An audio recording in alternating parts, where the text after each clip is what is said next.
मुद्रीकरण देश विक्रय योजना आज पुस्तक उन्मोचन होती लेखक रामशंकर आमे वर्तमान आलोचना करने को जीवा जे ये जो पुस्तकर वर्तमान समय रे आवश्यकता तथा पुस्तक आलोचित विषय वस्तु गुड़िकर सांप्रतिक समय प्रयोजनीयता संपर्क में लेखकों सहित आलोचना करवा। प्रथमे मु लेखकों को परिचय पचारे चाहूँ। मो ना रामशंकर मो बर्तमान पारादीप श्रमिक संघ सभापति अच्छी एवं अवसर समय भारत सरकार द्वारा प्रचलित अर्थनीति को समीक्षा करके प्रबंध लिखुची। ये पुस्तकटी आज उन्मोचित होगा पूर्वर यह छात्र समाज रे शिक्षक समाज रे आउ श्रमिक समाज रे बहुत आर आवश्यकता बढ़ी जाइए आर चाहिदा मध्य बहुत अधिक अच्छे। पुस्तक रे मुख्यतः गोटे जिनिस अच्छी एनएमपी नेशनल मोनेटाइजेशन पाइपलाइन। प्रथम आम बुझा नेशनल मोनेटाइजेशन पाइपलाइन कौन। मो जीवन एक अंश होची भारतीय रेल। रेल को मो ठार अधिक कहीं भल पाई पारे ना। रेलवाई घरीकरण करने मोर इच्छा ना लक्ष्य ना कि चिंता करूना। घरीकरण दिगरे आम मोटे चिंता ही करें। यही हिंदी में कही वर्तमान प्रधानमंत्री नरेंद्र मोदी तारीख थिला 26/12/2014। आज 2022 वास्तवता हूँ मुद्रीकरण जो थे अच्छी 2015 तो से 100% वैदेशिक प्रत्यक्ष पूंजी को भारत को देशी माने विदेशी पूंजी को मैंने लगाई कि से अनुमति मिला 2015। बर्तमान जो मुद्रीकरण जहाँ आम कहूँ देश को खंड खंड बिक्री कर योजनार अन्य नाम मुद्रीकरण से जो अर्थमंत्री सीतारमण निर्मला सीतारमण जो कथा लोकसभा कहते 12टा क्लस्टर रे 109 train 400 rail station 265 rail station पाखे बड़ बड़ वेयर हाउस एवं पश्चिम तटर कोंकण रेलपथ ये सबू बर्तमान बिक्री करने टेंडर हो। तेणु नरेंद्र मोदी विषय जो कथा दीर्घ 7 वर्ष भर कहुच्छी जे ताकठू बड़ी मिथ्यावादी नेता बोधे विश्व कहीं नहांती एवं राजनीतिक समीक्षक मैंने कहती तांकर भाषण जहाँ से काम करते तार विपरीत एवं मिछ कुह बड़ पार्टी कुह एवं बारंबार कुह। मुद्रीकरण ये जो शेष पाँच यहाँ एकचेटिया पुंजीपत्र शेष पाँच हूँ मुद्रीकरण। गोटे ईस्ट इंडियन कंपानी 1600 मसीह भारत को व्यवसाय करने आसाला 200 वर्ष देश को स्वाधीन कला एवं ईस्ट इंडिया कंपानी पर ब्रिटिश सरकार ता हाथ शासन क्षमता नेला एवं देश को राजनीतिक स्वाधीनता आने लक्ष लक्ष लोक कारावाण कले हजार हजार लोक आत्मबलिदान देले एवं 1947 अगस्ट 15 देश स्वाधीन होगा आशा करते से स्वाधीनता संग्रामी माने जे देश आर्थिक स्वाधीनता पाइब केवल राजनीतिक स्वाधीनता से लड़ी नथिले। एवं दुखर कथा 1991 जो नरसिंह राव प्रधानमंत्री थे और मनमोहन सिंह अर्थमंत्री थे कांग्रेस सरकार आरंभ कला आर्थिक संस्कार ना श्रमिक संहार से जो आर्थिक संस्कार जो 3टा कैप्शन आज पर्यटन चली लिबरलाइजेशन प्राइवेटाइजेशन ग्लोबलाइजेशन उदारीकरण घरीकरण और जगतीकरण। एवं 1969 जो एनडीए सरकार बीजेपी नेतृत्व में एनडीए सरकार आसला वाजपेयी अटल बिहारी वाजपेयी प्रधानमंत्री हेले सी कहते से my government will accelerate the process of economic reforms एवं 1969-2004 भितर 12टी बृहत आमर राष्ट्रीय उद्योग अंशोधन बिक्री है। आपण मैंने मन पकई देव चाहूँगी जे वाजपेयी गवर्नमेंट समय एक स्वतंत्र मंत्रणालय है मिनिस्ट्री ऑफ डिसइनवेस्टमेंट राष्ट्रीय संपत्ति बिकापी एवं से अनुसूरी मंत्री थे एवं जो 2004-2014 10 वर्ष पुणी आसला कांग्रेस नेतृत्व यूपीए से यहाँ धीमे गला केवल जेहेतु आर्थिक संस्कार को भारतर श्रमिक कृषक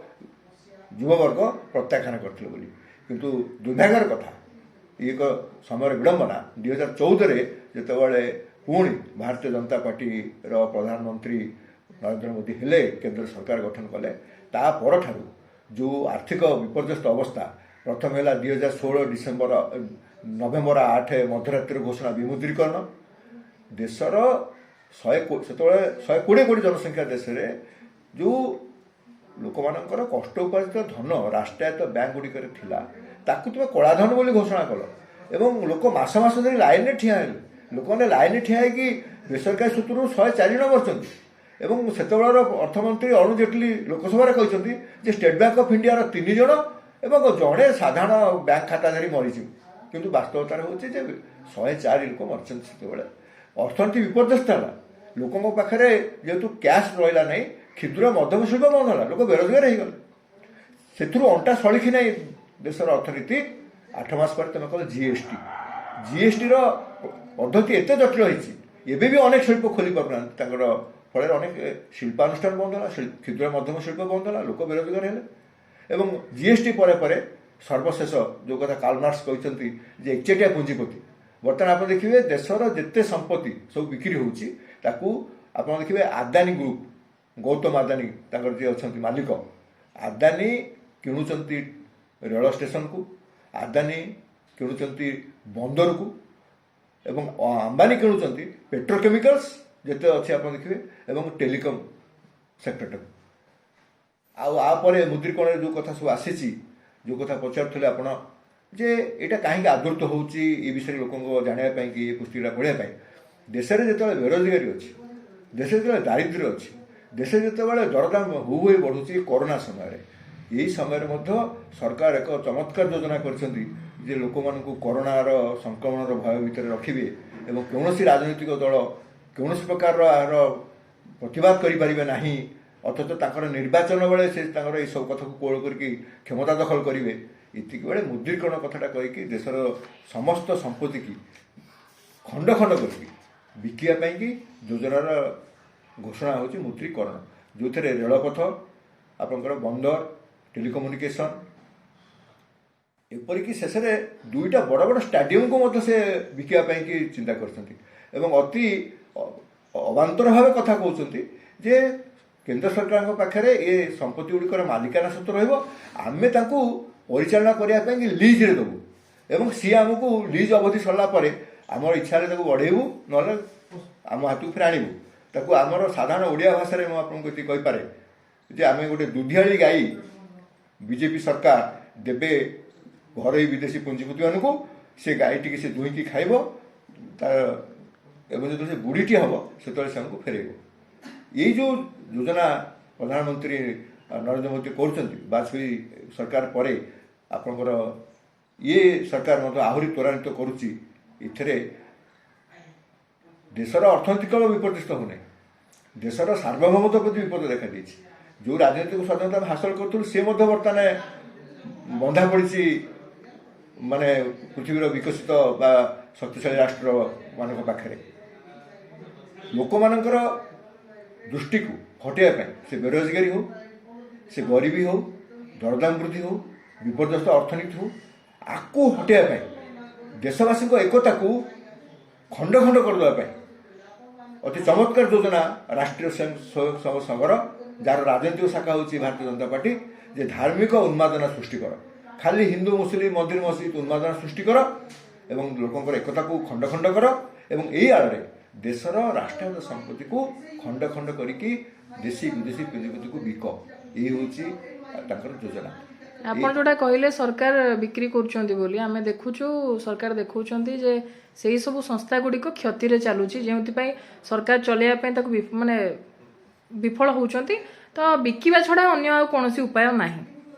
ଇଏ ଏକ ଚମତ୍କାର ଭାବରେ ପ୍ରଚାର କରାଯାଉଛି ଯେ ରାଷ୍ଟ୍ରାୟତ୍ତ ଉଦ୍ୟୋଗ ଗୁଡ଼ିକ ଯେହେତୁ କ୍ଷତିରେ ଚାଲୁଛି ତେଣୁ ଆମେ ବିକୁଛୁ। ଏଠି ଆପଣଙ୍କୁ ମୁଁ 2ଟା କଥା କହିବି। ପ୍ରଥମ କଥା କହିବି ଯେ 1969 ମସିହାରେ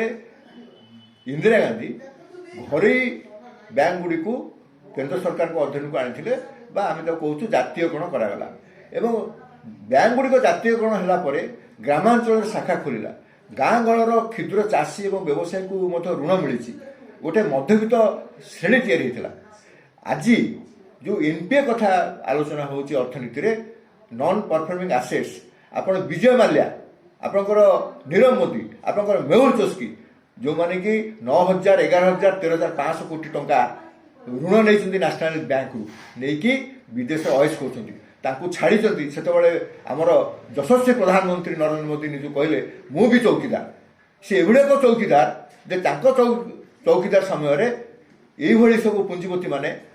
ଦେଶର ଜନସାଧାରଣଙ୍କର କଷ୍ଟଲବ୍ଧ ଉପାର୍ଜିତ ଧନରୁ ସେମାନେ ଯାହା ସଞ୍ଚୟ କରି ରଖିଥିଲେ ରାଷ୍ଟ୍ରାୟତ୍ତ ବ୍ୟାଙ୍କରୁ ତାକୁ ସେମାନଙ୍କୁ ଦେଲେ। ଏପଟେ ତାଙ୍କୁ ଋଣ ଦେବେ, ସେ ଋଣକୁ ସୁଝିବେ ନେଇ ଦେଶ ଛାଡ଼ିକି ପଳେଇବେ। ଏଇଟା ହେଉଛି ଆପଣଙ୍କ ପ୍ରକୃଷ୍ଟ ଉଦାହରଣ ଗୋଟେ ଯେ କେମିତି ସରକାର ତାଙ୍କର ଯେଉଁମାନେ ଅଛନ୍ତି ପୁଞ୍ଜିପତି ଯେଉଁମାନଠାରୁ ସେ ଚାନ୍ଦା ଆଣିକି ନିର୍ବାଚନ ପ୍ରଚାର କରୁଛନ୍ତି ଶହ ଶହ କୋଟି ହଜାର ହଜାର କୋଟି ଟଙ୍କାରେ, ଇଆଡ଼େ କହୁଛନ୍ତି କ'ଣ ନା ବ୍ୟାଙ୍କ କ୍ଷତିରେ ଯାଉଛି। ଇଏ ହେଉଛି ଗୋଟେ ଭଲ ଉଦାହରଣ। ଆଉ ଯେଉଁ କଥା କହୁଛନ୍ତି ସେଇଟା ମଧ୍ୟ ସେଇଭଳି ଭାବେ ସରକାର ଯୋଜନା କରି ପ୍ରଚାର କରୁଛି ଯେ ଏ ଉଦ୍ୟୋଗ କ୍ଷତିରେ ଚାଲିଲା, ସେ ଉଦ୍ୟୋଗ କ୍ଷତିରେ ଚାଲିଲା। ସରକାର ତ ତାକୁ କ୍ଷତି କରାଉଛନ୍ତି ଏବଂ କ୍ଷତି କରିକି ଆପଣ ଗୋଟେ ଉଦାହରଣ ନିଅନ୍ତୁ ଏୟାର ଇଣ୍ଡିଆ। ଏୟାର ଇଣ୍ଡିଆ ପ୍ରଥମେ ଘରୋଇ ମାଲିକ ଟାଟା ତିଆରି କରିଥିଲେ, ତାକୁ ଜାତୀୟକରଣ କରାଗଲା ଏବଂ ସେଇ ଏୟାର ଇଣ୍ଡିଆ 2007ରୁ 7-8 ଆର୍ଥିକ ବର୍ଷରୁ 17-18 ଆର୍ଥିକ ବର୍ଷ ଭିତରେ ହଜାର ହଜାର କୋଟି ଟଙ୍କା ଲାଭ ଦେଇଛି ସରକାରଙ୍କୁ। 2019ରେ ସରକାର ତାକୁ ବଢ଼େଇବା ନାଁରେ 1 ଲକ୍ଷ କୋଟି ଟଙ୍କା ଏୟାର ଇଣ୍ଡିଆରେ ତାକୁ ମାନେ ଲଗେଇଲେ। 1 ଲକ୍ଷ କୋଟି ଟଙ୍କା ସେଇଟା ମଧ୍ୟ ରାଷ୍ଟ୍ରାୟତ୍ତ ବ୍ୟାଙ୍କରୁ ଗଲା। ଆପଣ ଦେଖନ୍ତୁ ଦୁଇପଟେ ତାଙ୍କର ଲାଭ। 1 ଲକ୍ଷ କୋଟି ଟଙ୍କା ଏୟାର ଇଣ୍ଡିଆରେ ନିବେଶ କଲେ କ'ଣ ଆମେ ଆକୁ ରିଭାଇଭ୍ କରିବୁ, ଆକୁ ବଢ଼େଇବୁ ଏବଂ 2021ରେ ମାତ୍ର 18,000 କୋଟି ଟଙ୍କାରେ ତାକୁ ବିକୁଛନ୍ତି ଏବଂ 42,000 କୋଟି ଟଙ୍କା ଯେଉଁଟାକି ସରକାର କହୁଛନ୍ତି ଯେ ଏୟାର ଇଣ୍ଡିଆର କ୍ଷତିରେ ଅଛି, ସେଇଟା ମଧ୍ୟ ସରକାର ବନ୍ଦ କରିବେ। ସରକାର ବନ୍ଦ କରିବା ମାନେ ଏ ଦେଶର କୋଟି କୋଟି ଜନସାଧାରଣଙ୍କର ଟ୍ୟାକ୍ସ ମନିରୁ ସେ ଟଙ୍କା ଭରଣା କରାଯିବ। ଇଏ ହେଉଛି ବାଜପେୟୀ ସରକାରଙ୍କର ଯେଉଁ ଥିଲା, ତାପରେ ଆସିଲେ ଆମର ନରେନ୍ଦ୍ର ମୋଦି। ତାଙ୍କର ଯୋଜନା ହେଉଛି କେବଳ ଦେଶର ସମ୍ପତ୍ତିକୁ ବିକିକି ସେମାନଙ୍କଠାରୁ ଚାନ୍ଦା ଆଣିକି ନିର୍ବାଚନ ଲଢ଼ିବା। ଗଣତନ୍ତ୍ରର ଚତୁର୍ଥ ସ୍ତମ୍ଭ ଯାହାକୁ କୁହାଯିବ ଗଣମାଧ୍ୟମ ଯେତେବେଳେ ଆର ଭୋରେ ଭୋରେ ପ୍ରଶଂସା କରୁଛି ଆଉ ସ୍ୱାଗତ କରୁଛି ତଥା ବିଭିନ୍ନ ମହଲରେ ଆକୁ ସ୍ୱାଗତ କରାଯାଉଛି, ସେତେବେଳେ ଦେଶର ଗଣତନ୍ତ୍ର ତଥା ସମ୍ବିଧାନ ଉପରେ ଏହାର କ'ଣ ପ୍ରଭାବ ପଡ଼ିବ ବୋଲି ଆପଣ ଭାବୁଛନ୍ତି? ସେ ତ ଆହୁରି ଗୋଟେ ବଡ଼ ଗୁରୁତ୍ୱପୂର୍ଣ୍ଣ ବର୍ତ୍ତମାନ ବିଷୟ ହେଇଛି ଭାରତବର୍ଷରେ। ଅନେକ ତ୍ୟାଗ ପରେ ଆମେ ସ୍ୱାଧୀନତା ପାଇଥିଲୁ, ଆମ ପୂର୍ବପୁରୁଷମାନଙ୍କର ତ୍ୟାଗ। ଆପଣ ଭଗତ ସିଂ କଥା କୁହନ୍ତୁ, ସୁଖଦେବ କଥା କୁହନ୍ତୁ, ରାଜଗୁରୁ କଥା କୁହନ୍ତୁ, ଚନ୍ଦ୍ରଶେଖର ଆଜାଦଙ୍କ କଥା କୁହନ୍ତୁ, ଉଧାମ ସିଂଙ୍କ କଥା କୁହନ୍ତୁ, ଓଡ଼ିଶାର ରଣପୁର ଗଡ଼ଜାତର ରଘୁନାଥ ମହାନ୍ତି, ଦିବାକର ପରିଡ଼ାଙ୍କ କଥା କୁହନ୍ତୁ, ସେଇମାନଙ୍କର ବଳିଦାନ ଥିଲା ସ୍ୱାଧୀନତା ସଂଗ୍ରାମରେ। କିନ୍ତୁ ଦେଶ ସ୍ୱାଧୀନ ହୋଇଗଲା ପରେ ଆମେ ଆଶା କରୁଥିଲୁ, ସେତେବେଳର ସ୍ୱାଧୀନତା ସଂଗ୍ରାମୀ ଯେଉଁମାନେ ବଞ୍ଚିଥିଲେ ସେମାନେ ଆଶା କରିଥିଲେ ଯେ ଦେଶ ଆର୍ଥିକ ସ୍ୱାଧୀନତା ପାଇବ। ବର୍ତ୍ତମାନ 1991ରେ କଂଗ୍ରେସ ଦ୍ୱାରା ପ୍ରଚଳିତ ଆର୍ଥିକ ସଂସ୍କାର, ଉଦାରୀକରଣ, ଘରୋଇକରଣ, ଜଗତୀକରଣ ଅର୍ଥନୀତି, ଯାହାକୁ ବର୍ତ୍ତମାନ ମୁଣ୍ଡି ମାରିବାକୁ ଯାଉଛନ୍ତି ନରେନ୍ଦ୍ର ମୋଦି। ବାଜପେୟୀଙ୍କ ପରେ ନରେନ୍ଦ୍ର ମୋଦି ଭାରତୀୟ ଜନତା ପାର୍ଟିର ପ୍ରଧାନମନ୍ତ୍ରୀ ଯିଏ ଅଛନ୍ତି। ମୁଦ୍ରୀକରଣ, ବର୍ତ୍ତମାନ ଗଣତନ୍ତ୍ର ବିପଦ, ସମ୍ବିଧାନ ବିପଦ। ଆପଣଙ୍କର ସମ୍ବିଧାନରେ ଯେଉଁ ମୌଳିକ ଅଧିକାର କଥା ଲେଖା ହେଇଥିଲା ସେତେବେଳେ ଯେ ଦେଶର ନାଗରିକମାନଙ୍କର ମୌଳିକ ଅଧିକାର ରହିବ, ସିଏ ତା ଇଚ୍ଛା ମୁତାବକ ଖାଇବ, ପିନ୍ଧିବ, ରହିବ। ବର୍ତ୍ତମାନ ରାଷ୍ଟ୍ରୀୟ ସେବକ ସଂଘର ଯେଉଁ ରହିଛି ରାଜନୈତିକ ଶାଖା ଭାରତୀୟ ଜନତା ପାର୍ଟି, ସେମାନଙ୍କର ଯେଉଁ ରହିଛି ଯୋଜନା, ଯାହାଫଳରେ କି ବର୍ତ୍ତମାନ ଆପଣ ମୌଳିକ ଅଧିକାର, ଆପଣ କ'ଣ ଖାଇବେ, କ'ଣ ପିନ୍ଧିବେ, ସେ କଥା ଭାରତୀୟ ଜନତା ପାର୍ଟିର ରାଜ୍ୟ ସରକାର ଯେଉଁଠି ଅଛନ୍ତି ସେଠି ଆପଣ ଯାଆନ୍ତୁ ଦେଖିବେ। ଉତ୍ତରପ୍ରଦେଶ, ହରିୟାଣା, ଗୁଜୁରାଟରେ ଜନସାଧାରଣଙ୍କ ଅବସ୍ଥା କ'ଣ। ଆପଣ ସରକାରଙ୍କ ବିରୁଦ୍ଧରେ କହିଲେ ଆପଣଙ୍କ ବିରୁଦ୍ଧରେ ଦେଶଦ୍ରୋହ ଅପରାଧର ଦଫା ଲଗେଇକି ଆପଣଙ୍କୁ ଜେଲରେ ରଖାଯାଉଛି। ମାନ୍ୟବର ମାନେ ସର୍ବୋଚ୍ଚ ନ୍ୟାୟାଳୟ କଥା କହିସାରିଲେଣି ଯେ ସରକାରଙ୍କ ବିରୁଦ୍ଧରେ କହିବା ଦେଶଦ୍ରୋହ ନୁହେଁ। ବ୍ରିଟିଶ ସରକାର ଯେତେବେଳେ ଥିଲା 1860ରେ ଇଣ୍ଡିଆନ୍ ପେନାଲ କୋଡ୍ IPC ନିର୍ମିତ ହୋଇଥିଲା। ଆଜି ବି ସେଇ 1860ର IPC ଭାରତୀୟ ଦଣ୍ଡ ସଂହିତା ପ୍ରଚଳିତ ଅଛି। ସେଥିରେ ଇଂରେଜ ସରକାର ଯେଉଁ ଦେଶଦ୍ରୋହ ଦଫା ତିଆରି କରିଥିଲେ 124, ଆଜି ମଧ୍ୟ ସେଇ ଦଫାରେ ସରକାରଙ୍କ ବିରୁଦ୍ଧରେ ଯିଏ କହୁଛନ୍ତି, କେବଳ ଭାରତୀୟ ଜନତା ପାର୍ଟି ରାଜ୍ୟ ସରକାର ଯେଉଁଠି ଅଛନ୍ତି, କେନ୍ଦ୍ର ସରକାର ମଧ୍ୟ ସେଇ ଦଫାକୁ ଲଗେଇକି ସରକାରଙ୍କ ବିରୁଦ୍ଧରେ କହୁଥିବା ସାମ୍ବାଦିକମାନଙ୍କୁ ଜେଲରେ ପୁରେଇଛନ୍ତି। ତେଣୁ ଏଠି ଆପଣ ଦେଖନ୍ତୁ, ଗଣତନ୍ତ୍ର ଏଠି ସମ୍ପୂର୍ଣ୍ଣ ଭାବରେ ବର୍ତ୍ତମାନ ବିପଦ ଅବସ୍ଥାରେ ପହଞ୍ଚିଛି। ସମ୍ବିଧାନରେ ଯେଉଁ କଥା ଲିଖିତ ଅଛି ମୌଳିକ ଅଧିକାର, ଯେ ନାଗରିକଟା ହେଉଛି ମୌଳିକ ଅଧିକାର। ସେ 8 ଘଣ୍ଟା ଯେଉଁ ଶ୍ରମ ଦିବସ 1891ରେ ଚିକାଗୋ ସହରର ସେ ଯେଉଁ ଶ୍ରମିକ ଆନ୍ଦୋଳନରୁ ଶ୍ରମିକଙ୍କର ମାନେ ପୋଲିସ ଗୁଳିରେ ଶ୍ରମିକ ମାନେ শহীদ হয়েছিল সে রাজরাস্তা লাল হয়েছিল সেই যে 1891 ঘটনা পরে 8 ঘন্টা শ্রম দিবস হয়েছিল বর্তমান ভারতীয় জনতা পার্টি সরকার 12 ঘন্টা শ্রম দিবস କରିବାକୁ যাଉଛି ତେଣୁ ସମ୍ବିଧାନରେ ଥିବା କୌଣସି ମୌଳିକ ଅଧିକାର ନାଗରିକ ବର୍ତ୍ତମାନ ଆଉ ଉପଭୋଗ କରିବା ଅବସ୍ଥାରେ ନାହାନ୍ତି ସେ କେବଳ ସମ୍ବିଧାନରେ ଗଣ୍ଡୀଭୂତ ରହିଯାଉଛି ତେଣୁ ଗଣତନ୍ତ୍ର ବିପଦ ଗଣତାନ୍ତ୍ରିକ ସଂସ୍ଥା ଆପଣ ଦେଖନ୍ତୁ ଭାରତ ସରକାରଙ୍କର ଆମର ଯେଉଁ ସଂଘୀୟ ଶାସନ ବ୍ୟବସ୍ଥାରେ କେନ୍ଦ୍ର ସରକାର ଅଛି ରାଜ୍ୟ ସରକାର ଅଛି କେନ୍ଦ୍ର ସରକାରଙ୍କ ଅଣ୍ଡରରେ ସିବିଆଇ ଅଛି ସେଠି ଇଡି ଅଛି ସେଠି ଏନସିବି ଅଛି ସେ ଇନକମ୍ ଟ୍ୟାକ୍ସ ଅଛି ସେ ସମସ୍ତ ସଂସ୍ଥା ସୁପ୍ରିମକୋର୍ଟ କ'ଣ କହିଲେ ଯେ ସିବିଆଇ କେନ୍ଦ୍ର ସରକାରଙ୍କ ଶୁଆ ଭଳିଆ କଥାବାର୍ତ୍ତା କରୁଛି ଆଜି ଅବସ୍ଥା ତା ସାଙ୍ଗରେ ଆହୁରି ବି ମାନେ ଖରାପ ଆଡ଼କୁ ଗଲାଣି ସିବିଆଇ ସାଙ୍ଗରେ ମିଶିଗଲାଣି ଇଡି ଇନକମ୍ ଟ୍ୟାକ୍ସ ଇଡି ଏ ସମସ୍ତଙ୍କୁ କେନ୍ଦ୍ର ସରକାର ବ୍ୟବହାର କରୁଛି ଯେଉଁମାନେ ସରକାରଙ୍କର ଦେଶ ବିରୋଧୀ ଦେଶବାସୀ ବିରୋଧୀ ଅର୍ଥନୀତି ବିରୁଦ୍ଧରେ ସ୍ୱରୋତ୍ତୋଳନ କରୁଛନ୍ତି ସେମାନଙ୍କ ବିରୁଦ୍ଧରେ ଏମାନଙ୍କୁ ଏଇ କେନ୍ଦ୍ରୀୟ ସଂସ୍ଥାଗୁଡ଼ିକୁ ଲଗେଇ ସେମାନଙ୍କୁ ଗିରଫ କରି ଜେଲରେ ପୁରି ନିର୍ଯାତନା ଦିଆଯାଉଛି ତେଣୁ ଗଣତନ୍ତ୍ର ବିପଦ ଦେଶର ସମ୍ବିଧାନ ବିପଦ ତେଣୁ ଏଇଭଳି ଏକ ଘଡ଼ିସନ୍ଧି ମୁହୂର୍ତ୍ତରେ ଆପଣମାନେ ପ୍ରଧାନମନ୍ତ୍ରୀ ନରେନ୍ଦ୍ର ମୋଦି ଯେଉଁ ବାଧ୍ୟ ହେଲେ କ୍ଷମା ମାଗିବା ପାଇଁ ସେଇଟାକୁ ଆପଣମାନେ ନିଅନ୍ତୁ ଏକ ସବୁଠାରୁ ସର୍ବୋତ୍କୃଷ୍ଟ ଉଦାହରଣ ହିସାବରେ ଯେ 3ଟା ଯେଉଁ କଳା କୃଷି ଆଇନ ସେ କୃଷି ଆଇନ ବିରୁଦ୍ଧରେ ଭାରତର କୃଷକ ସମାଜ କୃଷକ ଶ୍ରେଣୀ ଯେଉଁ ଆନ୍ଦୋଳନ କଲା ସେଥିରେ 700 କୃଷକ ଯେଉଁ ଶହୀଦ ହୋଇଛନ୍ତି ତାଙ୍କୁ ମଧ୍ୟ ଆମେ ଗଭୀର ଶ୍ରଦ୍ଧାଞ୍ଜଳି ଅର୍ପଣ କରୁଛୁ ଏବଂ ସେଇମାନଙ୍କର ଆତ୍ମବଳିଦାନ ଯୋଗୁଁ ହିଁ ଏଇଭଳି ଏକ ଅହଙ୍କାରୀ ତାଙ୍କରି ରାଜ୍ୟପାଳ ଯିଏ ଅଛନ୍ତି ସେ ନିଜେ କହୁଛନ୍ତି ଯେ ନରେନ୍ଦ୍ର ମୋଦିଙ୍କ ଭଳିଆ ଅହଙ୍କାରୀ ପ୍ରଧାନମନ୍ତ୍ରୀ ସେ ତାଙ୍କ ଜୀବନରେ ଦେଖିନାହାନ୍ତି ତେଣୁ ଏଇଭଳି ଜଣେ ଅହଙ୍କାରୀ ପ୍ରଧାନମନ୍ତ୍ରୀ ସେ 3 କଳା କୃଷି ଆଇନକୁ ପ୍ରତ୍ୟାହାର କଲେ କ୍ଷମା ବି ମାଗିଲେ ତେଣୁ ଏହା ହେଉଛି ଏ ଦେଶର କୋଟି କୋଟି ଶ୍ରମଜୀବୀ ଶ୍ରମିକ କୃଷକ ଯୁବବର୍ଗମାନଙ୍କ ପାଇଁ ଏକ ବତିଖୁଣ୍ଟ ସମସ୍ତେ ଏହି ଆଦର୍ଶର ଅନୁପ୍ରାଣିତ ହେଇକି ଯଦି ଏକତ୍ରିତ ହେବେ ସଚେତନ ହେବେ ସଂଗଠିତ ହେବେ ଲଢ଼ିବେ ତାହେଲେ ଏଇ ଯେଉଁ ଆପଣ ପ୍ରଶ୍ନ ପଚାରୁଛନ୍ତି ଯେ ନ୍ୟାସନାଲ୍ ମନିଟାଇଜେସନ୍ ପ୍ଲାନ୍ ପାଇପଲାଇନ୍ ଯାହାକୁ ଓଡ଼ିଆରେ ମୁଦ୍ରୀକରଣ କୁହାଯାଉଛି ଯାହାକୁ ଆମେ ବୁଝିଗଲୁ ତାଙ୍କର ବକ୍ତବ୍ୟରୁ ନିର୍ମଳା ସୀତାରମଣଙ୍କର ଲୋକସଭାର ବକ୍ତବ୍ୟରୁ ପ୍ରଧାନମନ୍ତ୍ରୀଙ୍କ ବାରମ୍ବାର ବକ୍ତବ୍ୟରୁ ଯେ ଦେଶକୁ ଖଣ୍ଡ ଖଣ୍ଡ କରି ବିକିବା ଆକୁ ମଧ୍ୟ ଅଟକେଇ ହେବ କୃଷକମାନଙ୍କର ବିଗତ ଆନ୍ଦୋଳନ ଇଏ ସମସ୍ତଙ୍କ ପାଇଁ ଏକ ବହୁତ ଭଲ ଶିକ୍ଷା ଯେ ଆମେ ସମସ୍ତେ ଯଦି ଏକାଠି ହେବା ତାହେଲେ ପୁନର୍ବାର ଯେଉଁ ସ୍ୱାଧୀନତା ସଂଗ୍ରାମୀମାନେ ତାଙ୍କର ବଳିଦାନରେ ଦେଶକୁ ସ୍ୱାଧୀନ କରିଥିଲେ ରାଜନୈତିକ ସ୍ୱାଧୀନତା ଆଣିଥିଲେ ଏବଂ ଆର୍ଥିକ ସ୍ୱାଧୀନତାର ସ୍ୱପ୍ନ ଦେଖିଥିଲେ ଆମମାନଙ୍କର ସେଇଭଳି ଏକ ସଂଗ୍ରାମ ଯାହାକୁ ଆମେ ଦ୍ୱିତୀୟ ସ୍ୱାଧୀନତା ସଂଗ୍ରାମ କହିଲେ ଅତ୍ୟୁକ୍ତି ହେବ ନାହିଁ ତାହେଲେ ପୁନର୍ବାର ପୁଣି ଏ ଭାରତ ତାର ପୂର୍ବ ଭୂତଗୌରବ ଫେରିବ ଏ ଦେଶ ଏବଂ ଦେଶବାସୀମାନେ ଗଣତନ୍ତ୍ର ସମ୍ବିଧାନକୁ ରକ୍ଷା କରିବା ସାଙ୍ଗରେ ଆର୍ଥିକ ପ୍ରଗତିର ଏକ ମୂଳଦୁଆ ପକାଇବେ ସେଇ ବିଶ୍ୱାସରେ ଏହି ପୁସ୍ତକଟିକୁ ମୁଁ ଲେଖିଛି ମୁଦ୍ରୀକରଣ ଧନ୍ୟବାଦ ଆପଣଙ୍କୁ ଲାଗୁନି କି ଯେ ଗଭର୍ଣ୍ଣମେଣ୍ଟ ସଂସ୍ଥା ଗୁଡ଼ିକ ଠାରୁ ପ୍ରାଇଭେଟ ସଂସ୍ଥା ଗୁଡ଼ିକ ବେଶୀ କାପେବୁଲ ବେଶୀ ସ୍ପିଡରେ କାମ ହୁଏ ସେଠି ଦୁର୍ନୀତି ନଥାଏ ଚାକିରି ହରାଇବାର ଭୟ ଥାଏ ଲମ୍ବା ଲାଇନ୍ ଲଗାଇବାକୁ ପଡ଼େ ନାହିଁ ଆପଣଙ୍କ ପ୍ରଶ୍ନଟି ବୁଝିହେଲାନି ଗଭର୍ଣ୍ଣମେଣ୍ଟ ସଂସ୍ଥା ଗୁଡ଼ିକ ଠାରୁ ପ୍ରାଇଭେଟ ସଂସ୍ଥା ଗୁଡ଼ିକ ବେଶୀ କାପେବୁଲ ସେଠି ମାନେ ସ୍ୱଚ୍ଛତା ଥାଏ ସେଠି ଦୁର୍ନୀତି ଏତେ ନଥାଏ ସେଠି ସ୍ପିଡରେ କାମ ହୁଏ ସେଠି ସବୁ ହାଇ କ୍ଲାସର ଥାଏ ସେଠି ଅସନା ମସନା କିଛି ଆବର୍ଜନା ଅଳିଆ ଜମା ହୁଏ ନାହିଁ ଗଭର୍ଣ୍ଣମେଣ୍ଟ ସଂସ୍ଥା ମାନଙ୍କରେ ବିଲ୍ଡିଂ ଆଗରେ ଲମ୍ବା ଲାଇନ୍ ଲଗାଇବା ପାଇଁ ପଡ଼େ ବହୁତ ସମୟ ଧରି ଅପେକ୍ଷା କରିବା ପାଇଁ ପଡ଼େ ସେଠି ଦୁର୍ନୀତି ପ୍ରବଳ ହୁଏ ଏଇଭଳି ଏକ ଚମତ୍କାର ଭାବରେ ଯୋଜନାବଦ୍ଧ ଭାବେ ଇଏ ଗୋଟେ ପ୍ରଚାର କରାଯାଉଛି ଯେଉଁଟାକି ଶହେରେ ଶହେ ଭୁଲ କଥାଟି ପ୍ରଥମ କଥା ଆସନ୍ତୁ ଯେ ଆପଣ କହୁଛନ୍ତି ଯେ ଗଭର୍ଣ୍ଣମେଣ୍ଟ ଅଫିସ ଆଗରେ ଲୋକ ଲାଇନ୍ ଲଗାଉଛନ୍ତି ଅଥଚ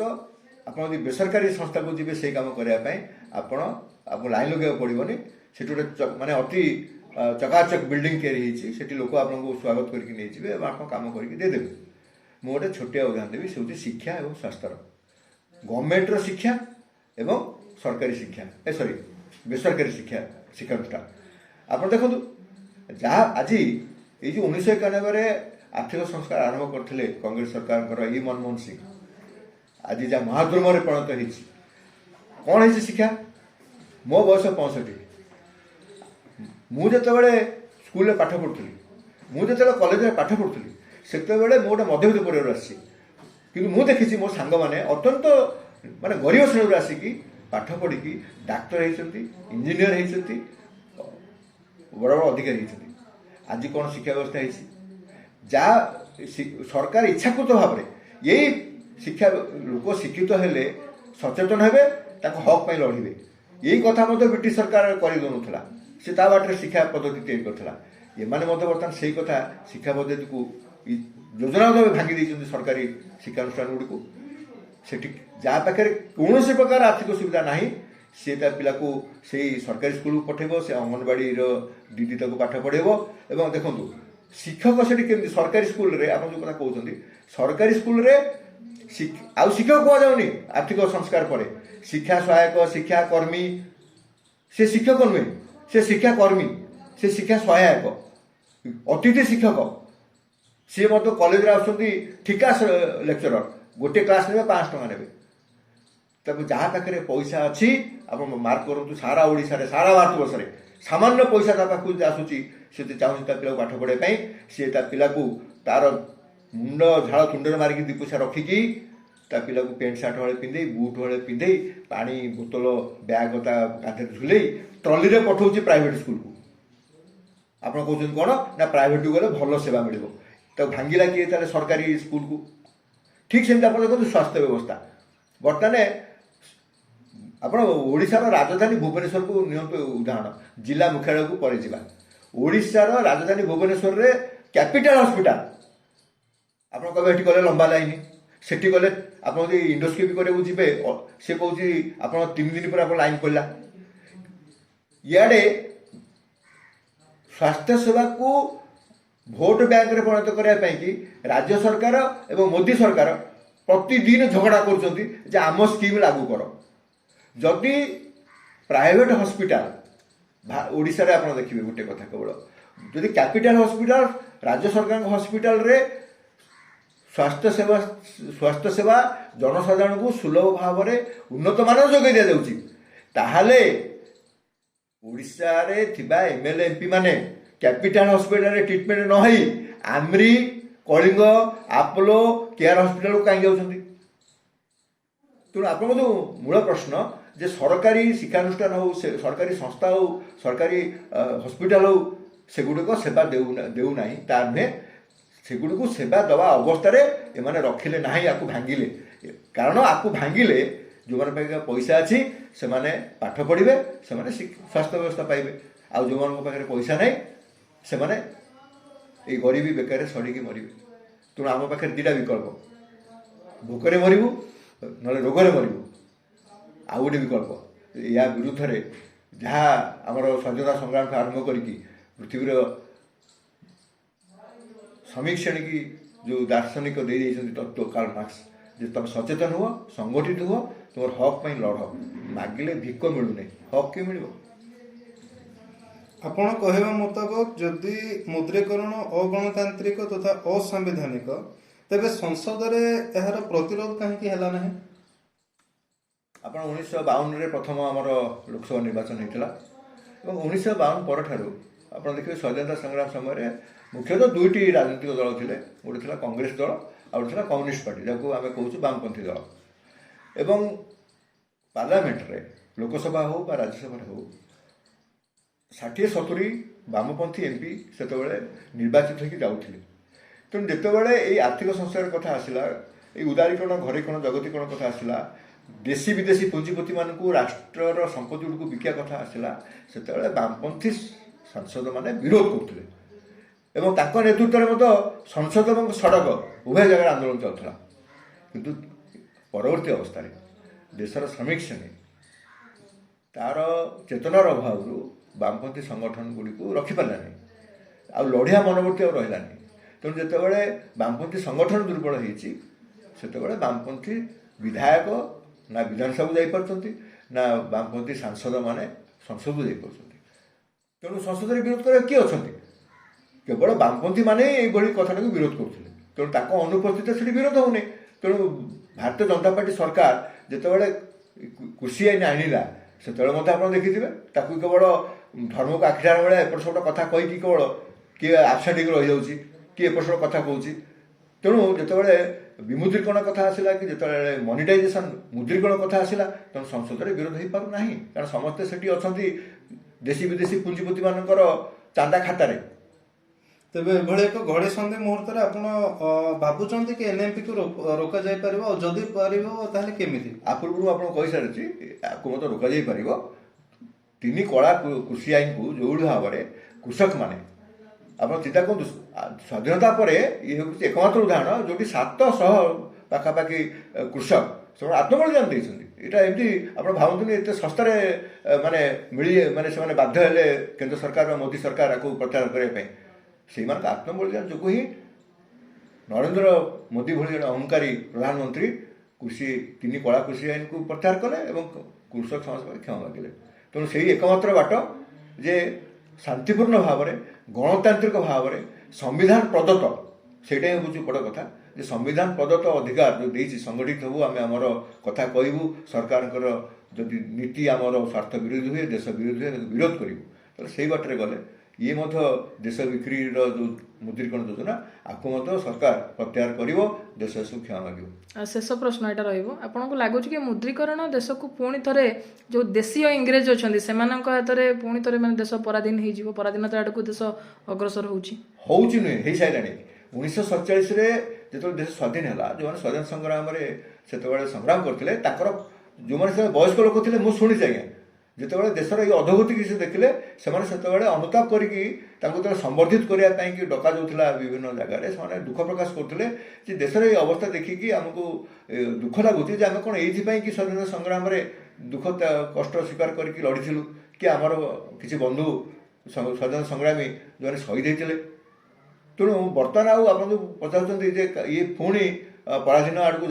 ଯାଉନି, ଆମ ଦେଶ ରାଜନୈତିକ ଏବଂ ଆର୍ଥିକ ଭାବରେ ପରାଧୀନ ହୋଇସାରିଲାଣି।